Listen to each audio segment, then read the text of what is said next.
श्रेया चक्रवर्ती हैं, नाराज हो रही हैं, कह रही हैं कि लगता है झूठ बोलते हैं आचार्य जी। बोल रही हैं सर ग्लोबल वार्मिंग तो पिछले 100 साल में भी नहीं, पिछले 50 साल में ही ज़्यादा हुई है, पर नॉन वेज, इन्हीं के शब्द हैं, पर नॉन वेज तो 15,000 साल से खाया जा रहा है, तो फिर आप क्यों बोलते हैं कि ग्लोबल वार्मिंग और नॉन वेज में कोई लिंक है? श्रेया बेटा किस क्लास में हैं आप? पहली बात तो जिसको आप नॉन वेज बोल रही हैं वो सीधे सीधे मांस है। हाँ, तो उसे बोलेंगे मांस। वो 15,000 साल से नहीं खाया जा रहा, वो 1.5 लाख साल से खाया जा रहा है, वो 15 लाख साल से खाया जा रहा है, वो 1.5 करोड़ साल से खाया जा रहा है। कौन खा रहा था? कौन खा रहा था? खाने वाला जो था वो जंगल का प्राणी था, वो पूरे तरीके से प्रकृति के नियमों के अधीन था।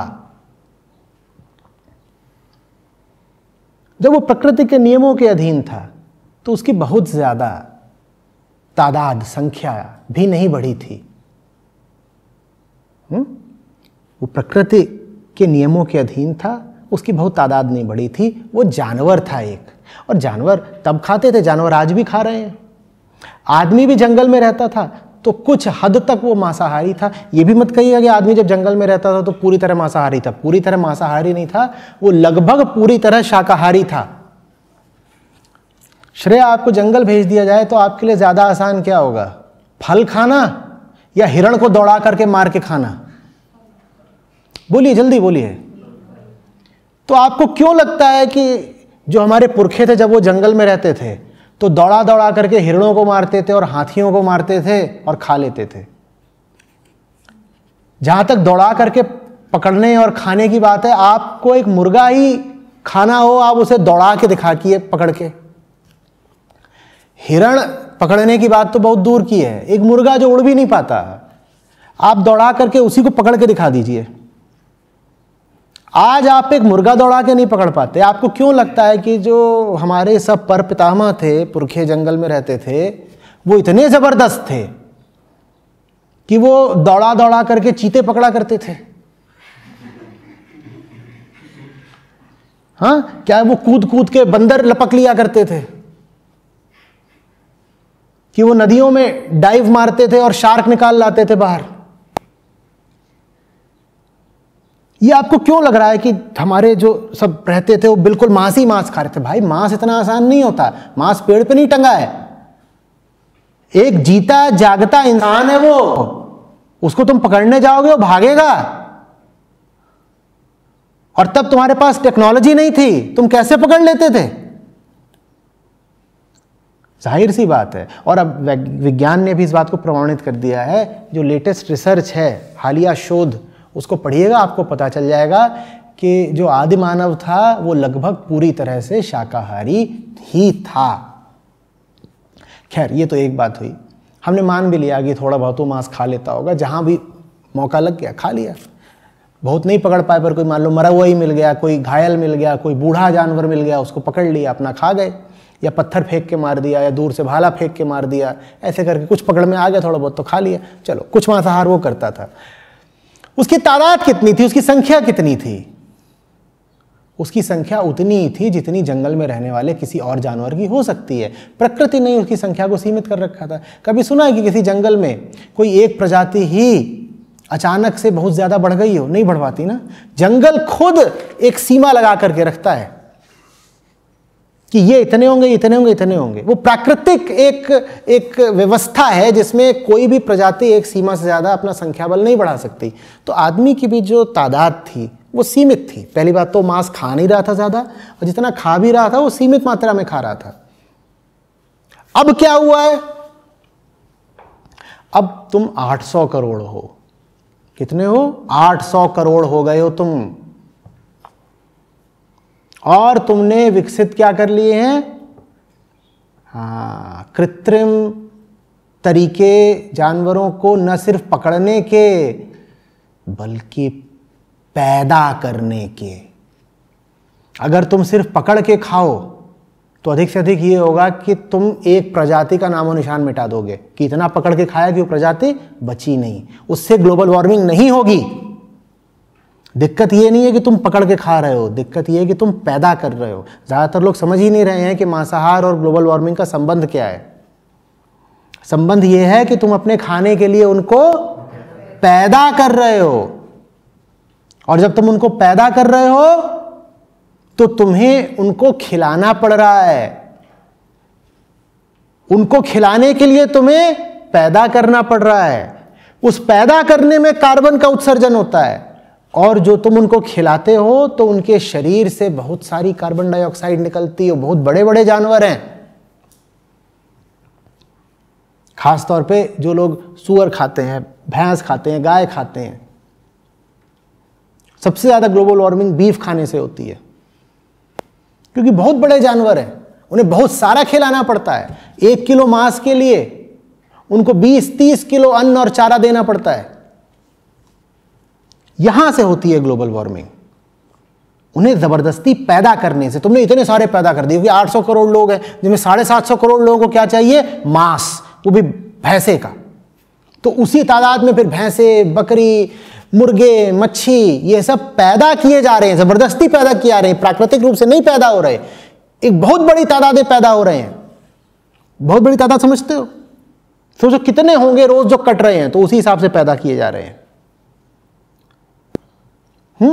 ये इतना तुम पैदा करते हो, उन्हें बड़ा करते हो। वो बड़ा करने में कार्बन डाइऑक्साइड निकलती है, काटने में नहीं निकलती कि तुमको लगो कि जिस दिन मारा उस दिन कार्बन डाइऑक्साइड निकल पड़ी।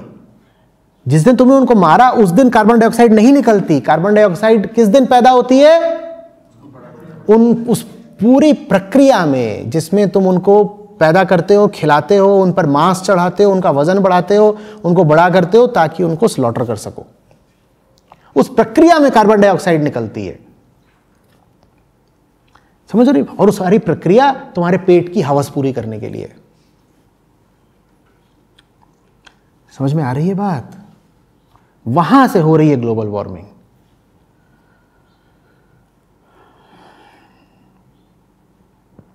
तथ्यों को पढ़ लिया करो ना। मैं मांसाहार पर कोई भी वीडियो निकालता हूं, उसके नीचे बहुत ही अनपढ़ किस्म के इतने सारे कमेंट आ जाते हैं। कुछ लिखने से पहले गूगल ही कर लिया करो।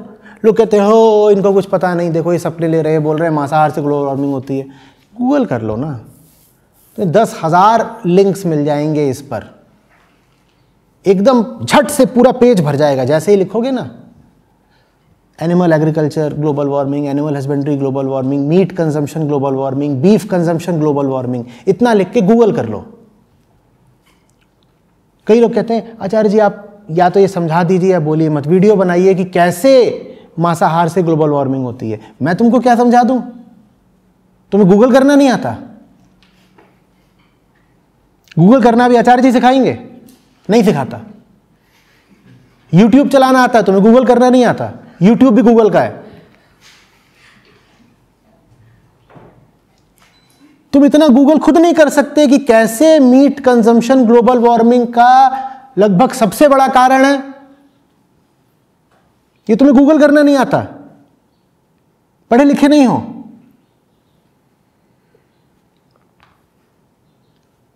और मैं कितनी बार दोहराऊं, पिछले 5 साल से दोहराई जा रहा हूं, बताई जा रहा हूं, मुझी से कह देते हो। और फिर ऐसे तर्क आते हैं कि मांस तो 15,000 साल पहले भी खाते थे ना। 15,000 से पहले तो श्रेया वो नंगे भी रहते थे, तुम भी नंगी हो जाओगी। तुम क्यों बोला करती हो माय बॉय माय मैन? 15,000 साल पहले ये सब नहीं चलता था। जो जिसको पकड़ ले वो उसका सैया। तब ये सब शादी ब्याह की व्यवस्था नहीं थी। तुम क्या आतुर रहती हो कि मेरी किसी से हो जाए, कुछ हो जाए, ऐसा वैसा। 15,000 साल पहले तो ब्रश भी नहीं करते थे। छोड़ दो, बाकी चीजें छोड़ो। मुंह भी कभी कभार ही धोते होंगे, बारिश का इंतजार रहता था, बारिश होगी अपने आप हो जाएगा।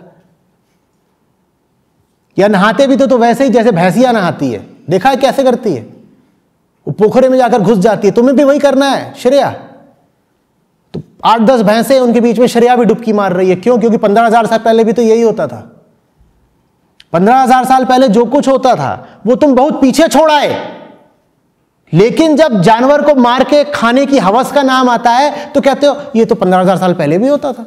15,000 साल पहले यूट्यूब था, ट्विटर था, संविधान थे, टीवी था, शिक्षा थी,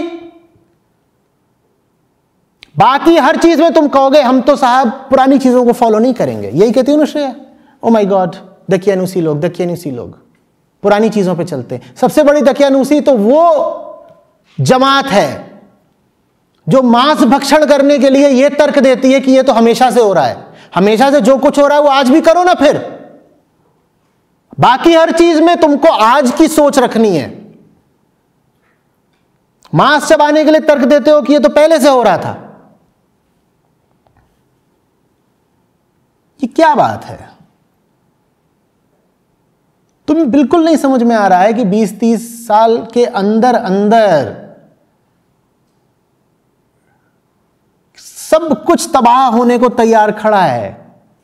तुम्हें नहीं समझ में आ रहा है क्योंकि तुम उतना ही समझते हो, तो तुमको मीडिया समझा रही है, और मीडिया खुद ग्लोबल कैपिटल से संचालित है। मीडिया खुद चाहती है कि तुम कंजम्पशन में रहो, तभी तो तुम उस मीडिया की ओर जाओगे मसालेदार चीजों के कारण। मीडिया तुमको नहीं बताएगी सच्चाई, तो इसलिए बोल रहा हूं कि थोड़ा गूगल कर लो।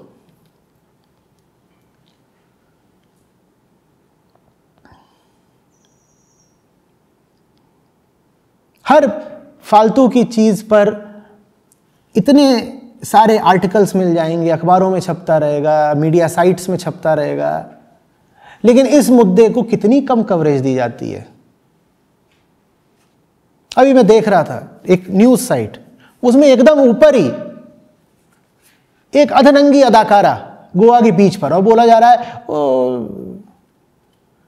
You will not be able to resist her hotness. माने इनको पता है कि हम क्या रेजिस्ट कर पाएंगे, क्या नहीं कर पाएंगे। जिस बीच पर तुम बता रहे हो ना कि वो खड़ी हुई हैं वस्त्र त्याग करके, वो बीच ही नहीं बचेगी ग्लोबल वार्मिंग के बाद, बचनी ही नहीं है। कोस्टल सिटीज नहीं बचने की हैं। समुद्र का जल स्तर कई मीटर ऊपर उठने जा रहा है क्योंकि ग्लेशियर वहां पिघल रहे हो, पानी समुद्र में आएगा, यहां पर इसका स्तर ऐसे उठेगा, लेवल ऊपर उठेगी, कोस्टल सिटीज खत्म। फिर कर लेना गोवा के बीच पर शूटिंग। जिस स्पेस में तुमको क्लाइमेट चेंज की अवेयरनेस देनी चाहिए थी, उस स्पेस में तुम बता रहे हो कि you will not be able to resist her hotness. ये कर रही हैं हमारी न्यूज साइट्स। तो इसीलिए फिर तुम्हें पता नहीं होता, तुम मुझसे पूछते हो कि एक और वीडियो बनाइए। 100 वीडियो बने हुए और नहीं बनाएंगे। तुम गूगल करो।